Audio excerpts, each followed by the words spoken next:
안녕하세요. 이대치연구소 직영주를 대신해 진행을 맡은 인공지능 성우 준상입니다. 어느 아이의 소원이라는 제목으로 소개했던 팟캐스트 이대치연구소 68회 방송 내용을 좀 더 수정하고 보완했습니다. 2018년에 저는 서울특별시 구로구 정신건강복지센터의 의뢰를 받아 구로 지역에 있는 여러 지역아동센터를 순회하면서 아동 대상의 심리극을 진행했습니다. 지금 소개해드릴 사례는 아이들의 적극적인 참여가 돋보였던 어느 지역아동센터에서 있었던 일입니다. 웜업으로 짧은 상황극을 만들어 아이들이 고루 참여해 역할 연기를 경험하도록 진행했습니다.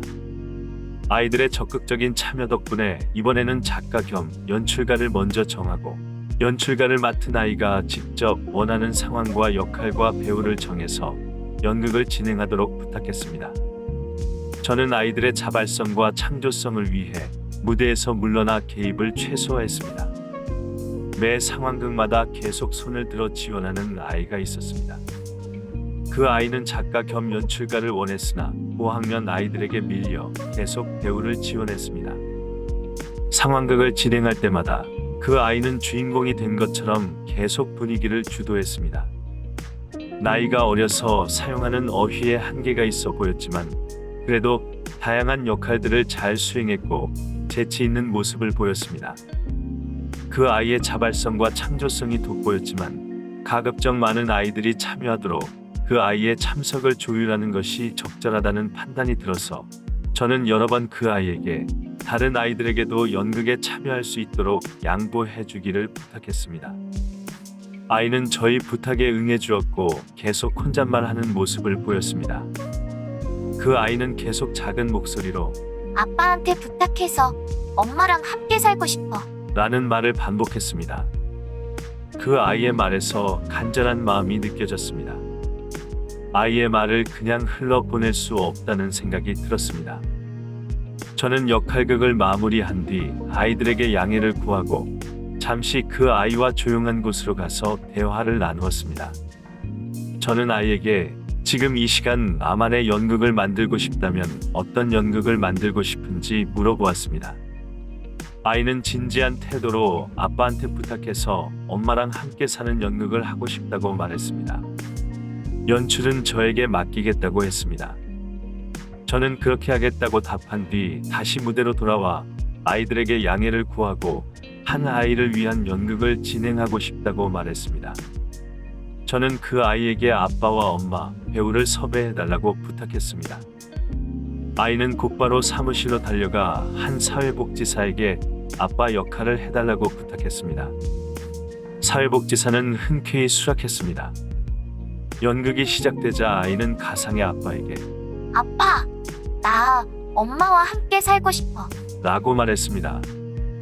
저는 연극을 멈추고 서로 자리를 바꾸면서 역할 바꿔 연기해 보겠다고 말했습니다. 저는 사회복지사에게 지금 서로 역할을 바꿨고 선생님께서는 방금 아이가 이 자리에서 말했던 대사를 그대로 말씀해 주시면 연극이 이어진다고 설명했습니다. 가상의 아빠가 대사하는 순간 아이는 아빠가 되어 그래, 엄마와 함께 살자. 라고 답하면서 엄마와 함께 살도록 허락했습니다. 저는 다시 역할을 바꾸도록 부탁했습니다.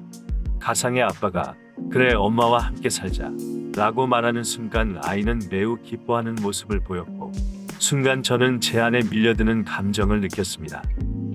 엄마는 어디에 계신지 제가 물어보자 아이는 엄마는 가출해서 어딨는지 모르겠어요. 연락도 안 돼요. 라고 말했습니다.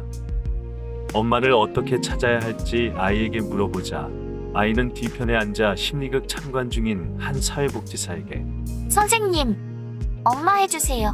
라고 외쳤습니다. 사회복지사는 흔쾌히 수락했습니다. 가출한 엄마를 찾아보는 절차를 밟지 않고 아이는 곧바로 엄마와 재회하는 장면을 원했습니다.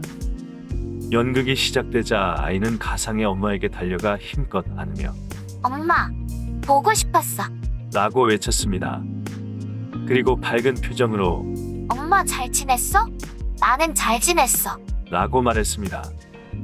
이때 저는 역할 바꾸기를 부탁했습니다.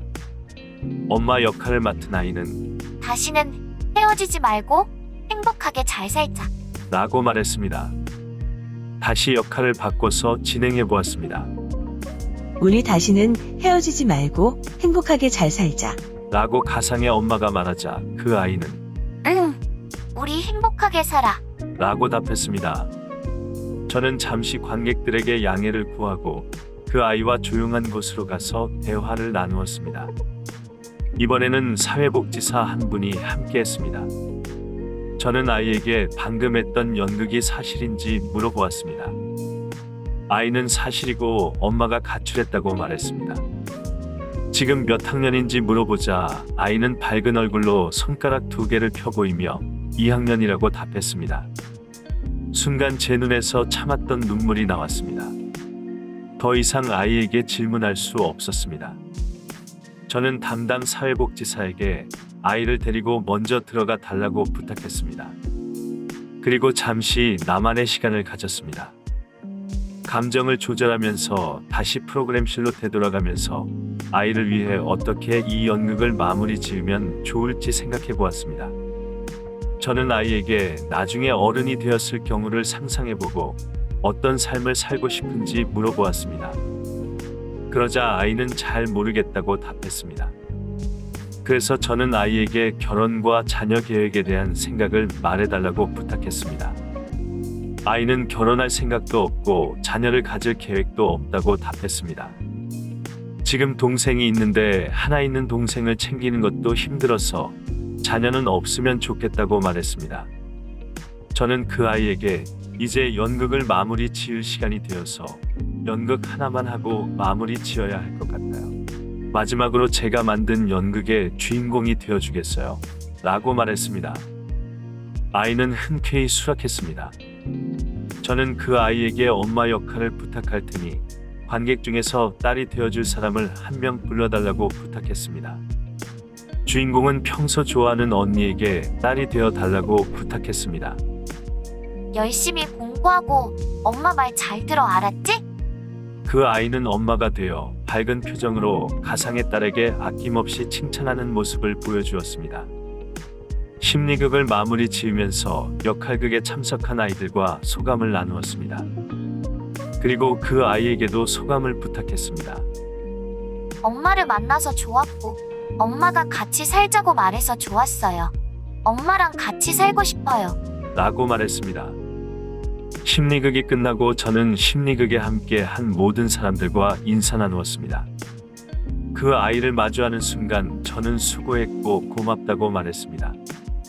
그 아이는 저에게 90도 넘게 허리 숙여 인사하면서 안녕히 가세요. 라고 큰 소리로 외쳤습니다. 귀가하는 길에 계속 그 아이를 떠올리며 하루빨리 엄마와 재회하기를 기원했고 기도했습니다. 주어진 짧은 시간 동안 그 아이의 소원을 이루는데 제가 도움되어 기뻤습니다. 귀가한 뒤 저는 내년 2월에 태어날 아기의 초음파 사진을 보았습니다.